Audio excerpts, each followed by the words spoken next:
কানাইঘাটে তীব্র গরমের পর অবশেষে স্বস্তির বৃষ্টি নেমে এসেছে। আপনারা জানেন যে গত কয়েকদিন থেকে সিলেটের অর্থাৎ সিলেটে আমি বলবো যে গোটা সিলেটে প্রচুর পরিমাণ তাপমাত্রা ছিল। আমি যদি আজকের কথা বলি তাহলে আজকে কানাইঘাটে তাপমাত্রা ছিল অর্থাৎ দুপুরের তাপমাত্রা ছিল 38 ডিগ্রি সেলসিয়াস।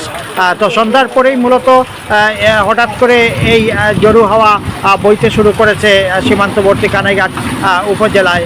সেজন্য এই এলাকার মানুষের মাঝে, বিশেষ করে আমি যদি শ্রমজীবী মানুষের কথা বলি তাহলে শ্রমজীবী মানুষের মাঝে স্বস্তি ফিরে এসেছে। অনেকেই কিন্তু আমি দেখেছি কিছুক্ষণ আগে তারা বৃষ্টিতে ভিজতেছেন ইচ্ছা করেই। তো এই মুহূর্তে আসলে বৃষ্টিপাত হচ্ছে, পুরোদমে বৃষ্টিপাত হচ্ছে, তবে দমকা অর্থাৎ বজ্রসহ দমকা হওয়া হচ্ছে।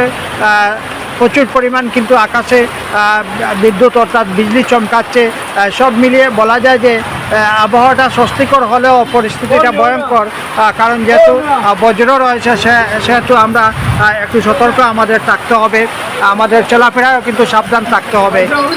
তো এই মুহূর্তে কিন্তু আমরা লক্ষ্য করছি যে গোটা কানাইঘাটেই মূলত বলা যায় যে বিদ্যুৎ নেই। বাতাস আসার সঙ্গে সঙ্গেই কিন্তু বিদ্যুৎ চলে গেছে, সেজন্য পৌর শহর সহ গোটা নগরী এখন অন্ধকার। আমি আপনাদেরকে আরেকটি তথ্য জানিয়ে রাখি যে আবহাওয়া অধিদপ্তর গতকাল তারা আমাদেরকে জানিয়ে দিয়েছে, অর্থাৎ আবহাওয়া বার্তায় জানানো হয়েছে যে আগামী 6 দিন এভাবেই সিলেটের আবহাওয়া অর্থাৎ আকাশ থাকতে পারে।